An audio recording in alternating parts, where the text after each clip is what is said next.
بڑی درود پاک کے بارے میں جی صحابہ اکرام کی مجلس میں حضور نے آیت پڑھی وَإِن مِّنكُمْ إِلَّا وَارِدُهَا، پل صراط سے ہر ایک نے گزرنا ہے، بال سے باریک ہے، کٹ کر لوگ گریں گے، بہت مشکل مرحلہ ہے، نازک ترین صورتحال ہے۔ صحابہ نے سنا تو غم طاری ہو گیا۔ صحابہ کے غم کو دیکھ کر حضور بھی غمناک ہو گئے کہ میری امت کے لیے کتنا مشکل ترین مرحلہ ہوگا، حتیٰ کہ آنسو جاری ہو گئے۔ اللہ 4 ملائکہ بڑے سردار اللہ کے اذن سے حضور کی خدمت میں آ گئے۔ یا رسول اللہ صلی اللہ علیہ وسلم، آپ غم نہ کریں، میں جبرائیل آپ سے وعدہ کرتا ہوں، واہ من صلی علیک 10 مرات آخذ بیدہ علی الصراط امر علی الصراط کالبرق الخاطف۔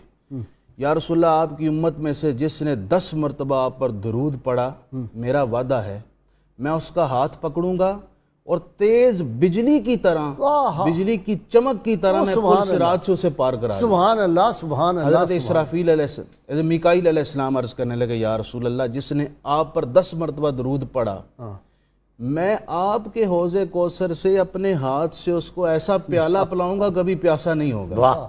حضرت اسرافیل علیہ السلام عرض کرنے لگے یا رسول اللہ، آپ کی امت میں سے جس نے آپ پر 10 مرتبہ درود پڑھا، میں اس کے لیے اللہ کے حضور ایسا سجدہ کروں گا جب تک اس کی بخشش نہ ہو گئی اپنا سر نہیں اٹھاؤں گا۔ واہ واہ واہ۔ حضرت اسرائیل علیہ السلام نے عرض کی یا رسول اللہ، پل صراط اور باقی معاملات سارے بعد کے ہیں، پہلے تو میرا نمبر آتا ہے روح قبض کرنے کا۔